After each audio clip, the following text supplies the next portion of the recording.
Kapitola 22. Blížili sa sviatky nekvasených chlebov, ktoré sa nazývajú Pascha. Veľkňazi a zákonníci hľadali spôsob, ako ho zabiť, báli sa však ľudu. Vtedy vošiel Satan do Judáša, ktorý sa volal Iškariotský. Bol to jeden z 12. Keď Judáš odišiel, dohovoril sa s veľkňazmi a veliteľmi chrámovej stráže, ako im ho vydá. Tí sa potešili a dohodli sa, že mu dajú peniaze.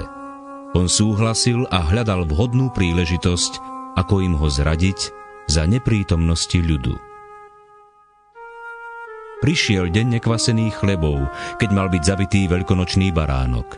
Ježiš poslal Petra a Jána a povedal im: Chodte a pripravte nám veľkonočného baránka. Oni sa ho spýtali: Kde chceš, aby sme ho pripravili?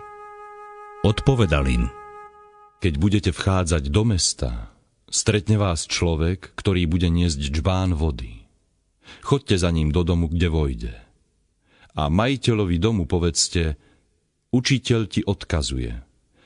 Kde je miestnosť, v ktorej mám so svojimi učeníkmi jesť veľkonočného baránka? On vám ukáže veľkú, už pripravenú hornú sieň. Tam ho pripravte. Odišli teda a všetko našli tak, ako im povedal, a pripravili veľkonočného baránka. Keď prišla oná hodina, zaujal s učeníkmi miesto pri stole. Tu im Ježiš povedal: Veľmi som túžil jesť s vami tohto veľkonočného baránka skôr, ako budem trpieť. Lebo hovorím vám, už ho viac nebudem jesť, kým sa nenaplní v Božom kráľovstve. Potom vzal kalich, dobrorečil a povedal: Vezmite ho a rozdelte si ho medzi sebou, lebo hovorím vám, odteraz už nebudem piť z plodu viniča, až kým nepríde Božie kráľovstvo. Potom vzal chlieb, dobrorečil, lámal ho a dával im hovoriac: Toto je moje telo, ktoré sa vydáva za vás. Toto robte na moju pamiatku. A podobne po večeri vzal kalich a hovoril: Tento kalich je nová zmluva v mojej krvi, ktorá sa vylieva za vás. A hľa, ruka môjho zradcu je s mojou na stole. Syn človeka síce ide, ako je určené, ale beda tomu človeku, ktorý ho zrádza. A oni sa hádali medzi sebou, kto z nich by to urobil. Vznikla medzi nimi aj hádka, kto z nich je najväčší. Povedal im: Králi národov panujú nad národmi, a tí, čo majú nad nimi moc, si hovoria dobrodinci. Vy tak nerobte. Kto je medzi vami najväčší, nech je ako najmenší, a vodca ako slúžiaci. Lebo kto je väčší? Ten, čo sedí za stolom, a či ten, čo obsluhuje? Nie ten, čo sedí. Ale ja som medzi vami ten, čo obsluhuje. Vy ste však v mojich pokušeniach zostali pri mne.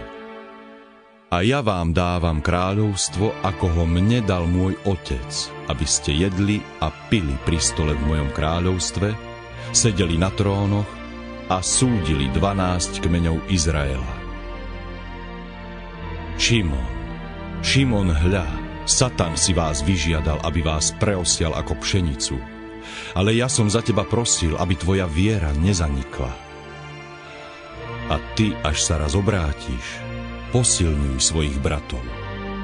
On mu však odpovedal: Pane, som hotový ísť s tebou aj do väzenia, aj na smrť. Ale Ježiš mu povedal: Hovorím ti, Peter, dnes kohút nezaspieva, kým 3 razy nezaprieš, že ma poznáš. Potom im povedal: Keď som vás poslal bez mešca, bez kapsy a bez obuvy, či vám niečo chýbalo? Oni odpovedali: Nič. A on na to: Ale odteraz, kto má mešec, nech si ho vezme, podobne aj kapsu. A kto nemá, nech predá svoje šaty a kúpi si meč. Lebo hovorím vám, že sa musí na mne splniť, čo je napísané. A pripočítali ho k zločincom. Všetko sa o mne plní. Oni však povedali: Pane, pozri, tu sú 2 meče. On im na to povedal: To stačí. Potom vyšiel von a poberal sa, ako bol zvyknutý, na Olivový vrch. Učeníci ho nasledovali. Keď prišiel na to miesto, povedal im: Modlite sa, aby ste neprišli do pokušenia. Sám sa od nich vzdialil asi natoľko, čo by kameňom dohodil. Padol na kolená a modlil sa: Otče, ak chceš odvráť odo mňa tento kalich, avšak nech sa stane nie moja, ale tvoja vôľa. Tu sa mu ukázal anjel z neba a posilňoval ho. A on sa v smrteľnej úzkosti modlil ešte horlivejšie. I vystúpil na neho pot ako kvapky krvi, ktoré stekali na zem. Keď vstal od modlitby a prišiel k učeníkom, našiel ich spať unavených zármutkom. I povedal im: Čo spíte? Vstaňte a modlite sa, aby ste neprišli do pokušenia. Zatiaľ, čo hovoril, prichádzal k nemu zástup. Vpredu išiel jeden z 12, ktorý sa volal Judáš. Priblížil sa k Ježišovi, aby ho poboskal. Ježiš mu povedal: Judáš, boskom zrádzaš syna človeka? Keď tí, čo boli okolo neho, videli, čo sa chystá, spýtali sa: Pane, máme udrieť mečom? A jeden z nich udrel veľkňazovho sluhu a odťal mu pravé ucho. Ale Ježiš povedal: Prestaňte. Potom sa dotkol jeho ucha a uzdravil ho.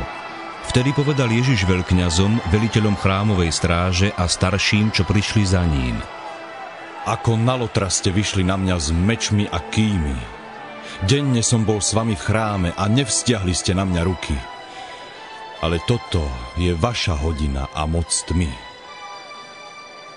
Potom ho chytili a voviedli do veľkňazovho domu. Aj Peter ho v určitej vzdialenosti nasledoval. Uprostred nádvoria rozložili oheň a posadali si. Peter si tiež sadol medzi nich. Tu si ho všimla jedna slúžka, ako sedí pri ohni. Zadívala sa na neho a povedala: Aj tento bol s ním. Ale on zaprel a povedal: Žena, nepoznám ho. O chvíľu ho uzrel iný a povedal: Aj ty si z nich. Potom Peter povedal: Človeče, nie som. Asi po hodine kto si iný tvrdil: Naozaj aj ten bol s ním, veď je Galilejec. Ale Peter povedal: Človeče, neviem, čo vravíš. A v tom skôr ako dohovoril, zaspieval kohút. Vtedy sa Pán obrátil, pozrel sa na Petra a Peter sa rozpamätal na Pánovo slovo, ktoré mu bol povedal: Skôr ako dnes zaspieva kohút, 3 razy ma zaprieš. Peter vyšiel von a žalostne sa rozplakal. Muži, ktorí držali Ježiša, sa mu posmievali a bili ho. Zakrývali ho a vypytovali sa ho: Hádaj, kto ťa udrel?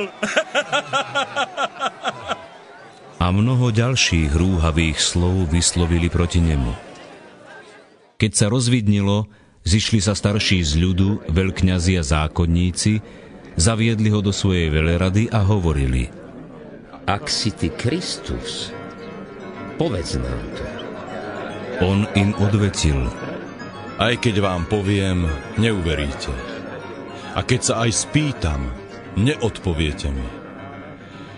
Ale odteraz bude Syn človeka sedieť po pravici moci Božej. Tu všetci povedali: Si teda Syn Boží? Odpovedal im: Vy hovoríte, že som. Oni povedali: Na čo ešte potrebujeme svedectvo? Sami ste to počuli z jeho úst.